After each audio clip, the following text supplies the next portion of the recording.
Erdogan, Putin meet with hopes of reaching Idlib ceasefire. Russian, Turkish leaders meet in Moscow, with aim to stop clashes between Turkish and Syrian government forces. The Turkish and Russian presidents are meeting in Moscow for talks over a ceasefire deal amid intensifying fighting between Turkish and Syrian government forces in Syria's northwestern Idlib province. Live news: Syria's war. Erdogan, Putin meet with hopes of reaching Idlib ceasefire. Russian, Turkish leaders meet in Moscow, with aim to stop clashes between Turkish and Syrian government forces.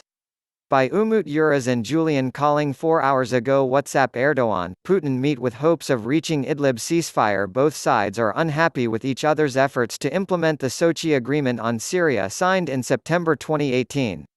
File, Umut Bektas, Reuters. The Turkish and Russian presidents are meeting in Moscow for talks over a ceasefire deal amid intensifying fighting between Turkish and Syrian government forces in Syria's northwestern Idlib province. Last week, Turkey and fighters aligned to it launched a military operation in the region after at least 33 Turkish soldiers were killed in an air attack by the Russia-backed Syrian army.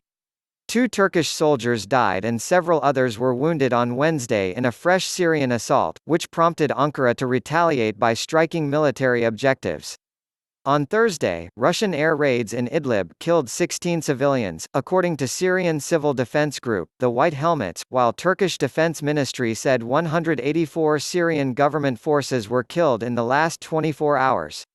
Ankara says its army downed 3 Syrian planes, destroyed hundreds of vehicles and equipment, and killed more than 3,000 government soldiers since the operation was launched on February 27. According to the United Nations, since December, 1 million people, mainly women and children, have fled fighting in Idlib, after the Syrian government launched a military assault in the last opposition-held stronghold in the country. Thursday's meeting in Moscow takes an even more crucial turn as it becomes a ground for salvaging a deteriorating relationship between 2 economic partners.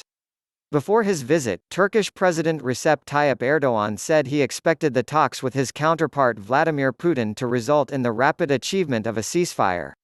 Russia, meanwhile, will try to maintain a tricky balance between sparing Turkey while supporting Syrian President Bashar al-Assad. This is still in play, and Moscow's main goal will be to force Ankara to accept a new reality on the ground that Syria will not roll back to previous positions, said Mariana Bilinkaya, an expert on the Middle East and fellow at Carnegie Moscow Center think tank. Both parties will have to give in on something in order to broker a ceasefire, and for Russia, that means guaranteeing to Turkey that the Syrian offensive will stop soon. Muhittin Ataman, an Ankara-based Turkish professor of international relations, said the problems in Syria until now have been resolved through meetings between the 2 leaders. The bureaucratic and diplomatic talks before that did not make much progress in the previous years. This includes the 2018 Sochi Agreement, Ataman told Al Jazeera. And at the point we are at right now, particularly on the ground in Syria, this meeting seems to be the last hope for both sides to resolve the crisis, he added. Both sides are unhappy with each other's efforts to implement the Sochi Agreement on Syria signed in September 2018, which created a de-escalation zone with 12 observation towers around Idlib. Regarding the deal, Russia accuses Turkey of not doing enough to separate moderate rebels from terrorists. They say the operation they launched in December is aimed at clearing terrorists from the region, in line with the 2018 deal. Ankara says Moscow breached the ceasefire agreed upon in 2018 numerous times, including their latest offensive, and is not doing enough to rein in Damascus. The Hayat Tahrir al-Sham armed group, a former al-Qaeda affiliate that is considered a terrorist organization by Russia and Turkey, controls a large portion of Idlib. Russian Foreign Minister Sergei Lavrov said the Kremlin knows the meeting will be difficult but hopes new agreements will be found in the Sochi framework. As the fighting goes on in the strategic town of Sarakeb, about 30 kilometers (19 miles) east of the city of Idlib, land control is, and will be, key. I expect Putin and Erdogan to reach agreements, said Anton Martasov, a non-resident expert of the Russian International Affairs Council, for instance, the introduction of a buffer zone in the area of the M4 and M5 motorways and, possibly, of Turkish posts. Putin first turned down a meeting with Erdogan in January. In February, Ankara announced a 4-way meeting scheduled for March 5 with France's Emmanuel Macron, Germany's Angela Merkel and Putin. 5 days later, Kremlin brushed the idea off, stating that Putin had other plans for March 5 before effectively saying he would meet Erdogan.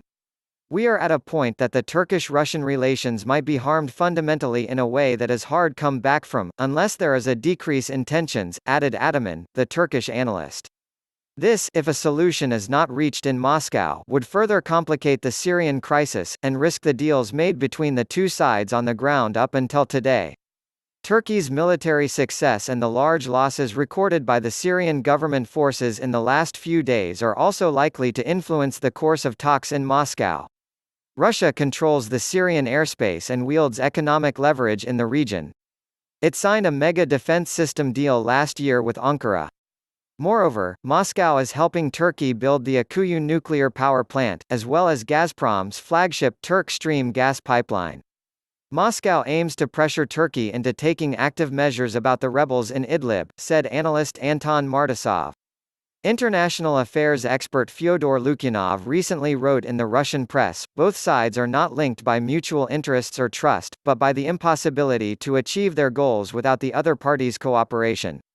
Most Russian analysts, therefore, believe that cooler heads will prevail and that an understanding will be found, preventing direct confrontation. Russia and Turkey simply cannot afford it, confrontation, said Bilinkaya.